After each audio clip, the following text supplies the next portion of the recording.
সুপ্রিয় শিক্ষার্থী, গত দিনের মতো আমরা দশম শ্রেণী বা নবম শ্রেণী উচ্চতর গণিত সম্পর্কে আলোচনা করব। তো আজকে নবম দশম শ্রেণীর অনুশীলনী 10.2 উচ্চতর গণিত। তো আমরা এর আগে 10.1 ও 10.2 এর বেসিক সম্পর্কে আলোচনা করছি। আজকে মূলত উদাহরণ 10-এর আমরা এর আগে ক নম্বরও করেছি, আজকে খ করবো। এখন কি করব? খ।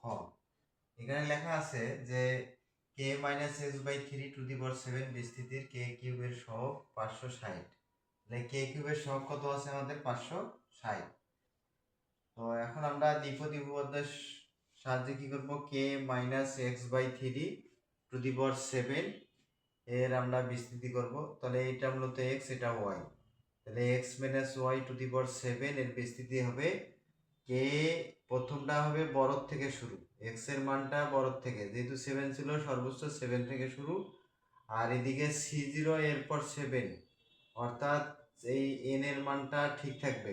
তাহলে আমাদের c প্রথমে 0, এরপর কি আছে মাইনাস এক্স বাই 3 এর উপর 0, তাহলে কে এর উপর 7, এরপরে কে এর উপর 6, এরপর 0, তারপর হবে 1, এরপর এক্স মাইনাস এক্স বাই 3 এর উপরে 1।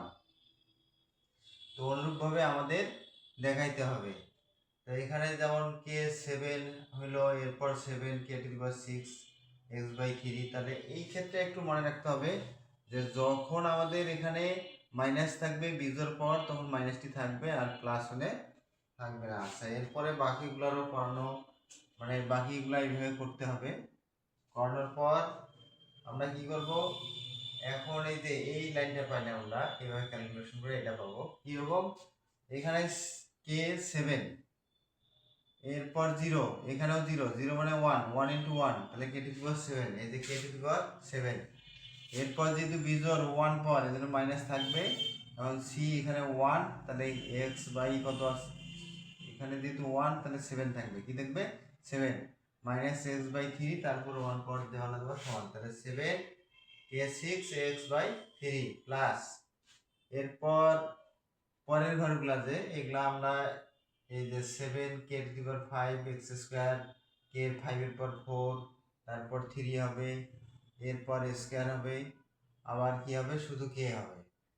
এরপরে কি আছে? যেমন আমাদের আচ্ছা, আমরা একটা জিনিস বিষয় লক্ষ্য করি, সেটা হলো যে যেমন এখানে কে সি আছে, কত আছে?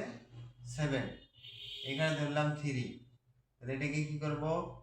আমরা c7 মানে 7 যেহেতু নিচে, এখানে 3, আর এটা n, এটা r, তাহলে n, তাহলে 3 থাকার কারণে তাহলে 3 বার 7 6 5, 3 কে কত? 1 2 3, আর এদিকে x এর উপর যখন 3 পাওয়ার থাকবে, তাহলে x কিউব, আর 3 এর উপর হলে 27 হবে। কত হবে? এই যে 27 হয়।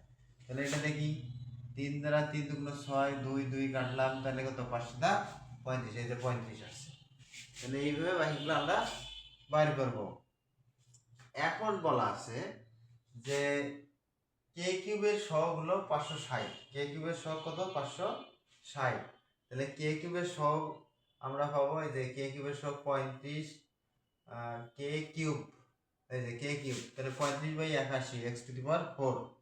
তাহলে আমরা এটা নিব, এই এক্স টু দি পাওয়ার 4, অর্থাৎ একটা লাইন লেখানো নাই, তাহলে আমরা লিখব 35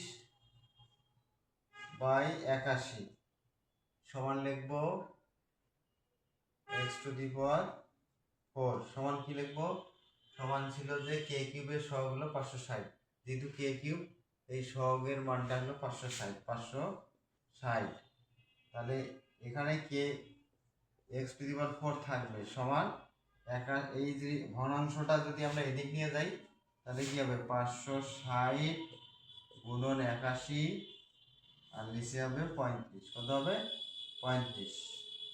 আচ্ছা, এই ক্যালকুলেশনটা করে আমরা কি পাবো? এই যে এখানে 35 বাই 81 কে এটা থাকলো, ঠিক আছে। এখন এর নিচে 1 1 দিয়ে এটা গুণ করলে 35 x two the power 4 81 into 560 এটা থাকলো। আবার কি লিখলাম? এই যে আমাদের তাহলে x এর মান বার করব, এক্স এর মান কত, তাহলে এক্স টু দি পাওয়ার 4 রাখলাম, 35টা গুণ এদিক দিয়ে ভাগ হলো, একে কাটাকাটি করে আমরা পাবো তাহলে কত পাবো, এই 81 আর 560 গুণ করে পাবো 45 36 শূন্য, নিচের 35 35। এখন এটা দিয়ে এটাকে ভাগ করলে আমার 1296 পাবো। কত পাবো? 1296। তাহলে এক্স টু দি পাওয়ার 4 থাকলো, 6 এর উপর 4 পাওয়ার অর্থ 1296। এখন আমরা জানি সূচক নিয়মে সূচক যদি একই হয় তাহলে সূচক সূচক বাদ যাবে বা ভিত্তি ভিত্তি এক হইলে বাদ যাবে। তাহলে আমরা এখানে কি করব, এখানে আমরা 4 4 বাদ দিব, x সমান 6। x সমান কত পাবো? 6 পাবো। আচ্ছা, তাহলে নির্ণয় x সমান 6। তাহলে আমাদের খ নম্বরের মান হবে x two the power, x এর ভ্যালু হলো 6 আর 4 4 বাদ যাওয়ার কারণে এখানে 4 সূচক বাদ গেছে, তাহলে x সমান 6। নির্ণয় x সমান 6 আসলো। তো বিষয়টি বুঝতে পেরেছে, এরপরে কথা হবে আবারও অন্য কোনো ভিডিও নিয়ে। সবাইকে অশেষ ধন্যবাদ।